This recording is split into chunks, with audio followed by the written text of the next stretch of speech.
vu que cette oui, loi, ça, on a du recul, elle respecte, voilà, elle respecte la volonté des gens. Elle évite les dérives. Eh bien, il faut tout simplement copier ces lois-là, les adapter à notre système français. Et puis, bah, écoutez, là, on respectera enfin les Français. Mais il est vrai qu'aujourd'hui, on a au Parlement français, pour quand même y revenir, ce qui s'est quand même passé des choses ces derniers temps. On a deux lobbies très puissants. On a d'un côté ces mandarins parlementaires, c'est-à-dire c'est M. Leonetti et autres, qui sont des grands médecins qu'on entend beaucoup dans les médias et qui ne veulent pas donner la liberté aux Français. Et puis on a de l'autre côté... Parce qu'ils disent quoi? Parce qu'ils disent, au fond, c'est pas le rôle du médecin de donner la mort. Voilà. On n'oblige aucun médecin. Non, tout à fait. On est toujours sur cette... les médecins qui le font... C'était un peu le même argument pour l'interruption de grossesse, d'ailleurs. Les médecins qui le font en Suisse ou ailleurs, ils ne font pas forcer dans la loi hollandaise, belge et luxembourgeoise, l'interruption de grossesse, enfin, il y a une clause de conscience. Il y a une clause de conscience dans ces lois-là. Si le médecin ne veut pas le faire, il en... Mais en plus, ces médecins, ils disent pas ça.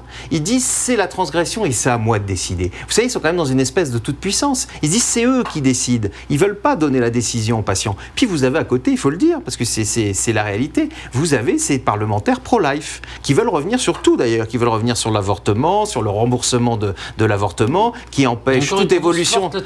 Écoutez, dans mon livre, je raconte ce qui se passe à côté de l'Assemblée nationale et dans l'église Sainte-Clotilde qui est organisée et où il y a des parlementaires qui y vont régulièrement et qui sont toujours là dès qu'il s'agit de la question de la famille, dès qu'il s'agit d'homosexualité, qui est l'abomination suprême, et dès qu'il s'agit de la fin de vie. Eh bien, ils sont peut-être 15, mais ils sont très organisés. Et en face, le camp laïque ne l'est pas. Et donc, eux sont toujours là quand il s'agit de faire avancer la vision de l'Église. Et on voit qu'en France, on a un petit Vatican et qu'on est dans la même situation quelque part que l'Italie, parce que quand Noël rappelait tout à l'heure qu'en Espagne, eh bien, la réflexion, elle avance. Et on a eu un ministre de la Santé qui a dit en Espagne, eh bien oui, pourquoi pas avancer sur le suicide assisté. Donc on voit que quelque part, la France aujourd'hui, sur les questions de société, c'est plus elle qui monte le chemin.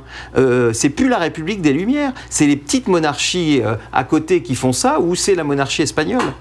Et puis permettre le suicide dans les conditions d'une loi raisonnable, c'est pas pousser au suicide. Au contraire. C'est ça qui est extraordinaire, c'est que beaucoup de gens, sachant qu'ils pourront partir dignement, paisiblement, etc.,